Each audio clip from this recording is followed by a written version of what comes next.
Mr. Vardanian, thank you for this interview. A few days ago, the foreign ministers of Armenia, Arad Mirzoyan and Ceyran Bayramov, met in Washington with U.S. Secretary of State Anthony Blinken, and the news from Washington was they made tangible progress on a durable peace agreement.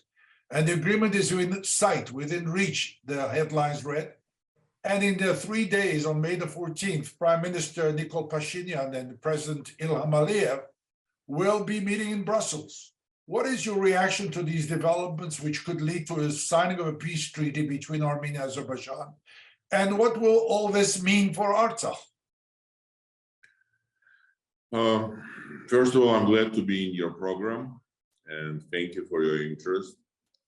Second, I want to say I've always been in favor to any negotiation is better compared to war. That's why all attempts or different international participants trying to bring it to the table to bring the peace agreement. It's great, but let's be realistic. How you can talk about peace agreement, whereas the people, unfortunately, have no understanding what's happening on the ground. Without people in Artsakh, without us being involved in those whole negotiation, I don't see any chance to come any peace agreement will be acceptable for Artsakh people. This is why I have a big doubt about paper which will be signed, but how sustainable it will be, how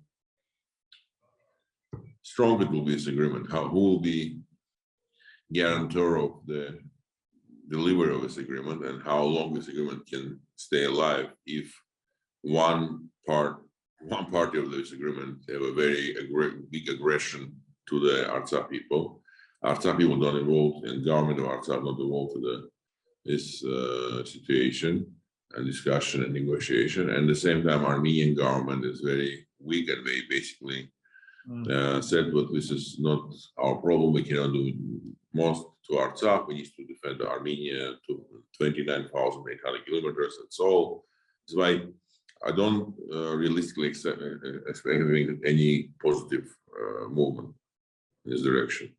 You know, lately, the Europeans and Americans seem to be more concerned with the situation in Artsakh.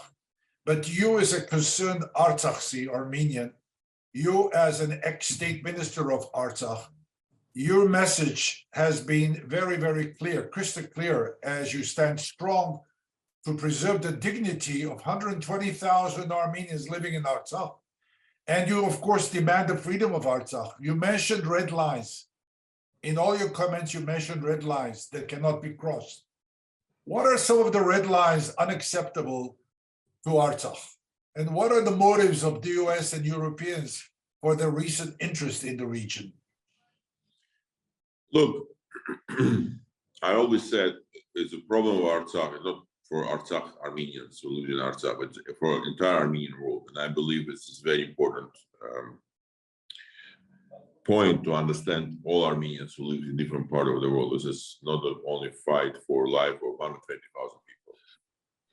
Second, the red lines, which I described many times, is not my only position, the position of the government, president, and entire society. And this is 6 red lines.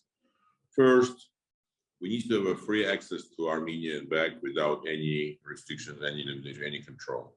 Second, we need to keep our passports. We've never been part of Azerbaijan, and we don't have Azerbaijani citizenship. We don't need to get this. We need to keep our Armenian passport. Third, we need to use our currency. Fourth, we need to use our laws. We have our own legal system, constitutional court, parliament, president, and this needs to be continue being Armenian. The fifth is a very important infrastructure. We need to control our infrastructure. Whatever we supply, gas, electricity needs to be controlled by us. And the last but not least, we need to keep our language, our religion, our culture, traditions, which is very critical for us. That's why this is the 6 key points which we are not allowed to cross anyone. You know, you hinted at the situation with Armenia. The Armenian government lately hinted that they are prepared to accept Azerbaijan's territorial integrity over Nagorno-Karabakh, and the territorial integrity as opposed to self-determination have been the two powers playing around for the past 30 years. What is your take?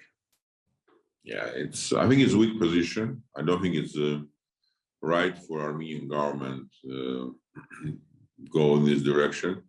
Yes, Armenians who lived in Artsakh in 1988 started a movement against being part of Azerbaijan Soviet Republic, and it was self-determination right, which, and by the way, rights for a legal point of view, with being part of Soviet Union, to have a right to exit from the republic, the same like republic has the right to exit from Soviet Union. This is why when the Soviet Union collapsed, Artsakh, Nagorno-Karabakh, was not part of the Azerbaijan already, because we've been already by all legal steps out of the Azerbaijan Republic. But now bringing back this whole issue, saying no, you know, this is the different. It's again, it's a very weak position. I understand we have some limitation, we have some issues of the peace. Of course, we have a lot of losses, and it was a tough time for us. But give up Artsakh. It's for me the same would give up Armenia.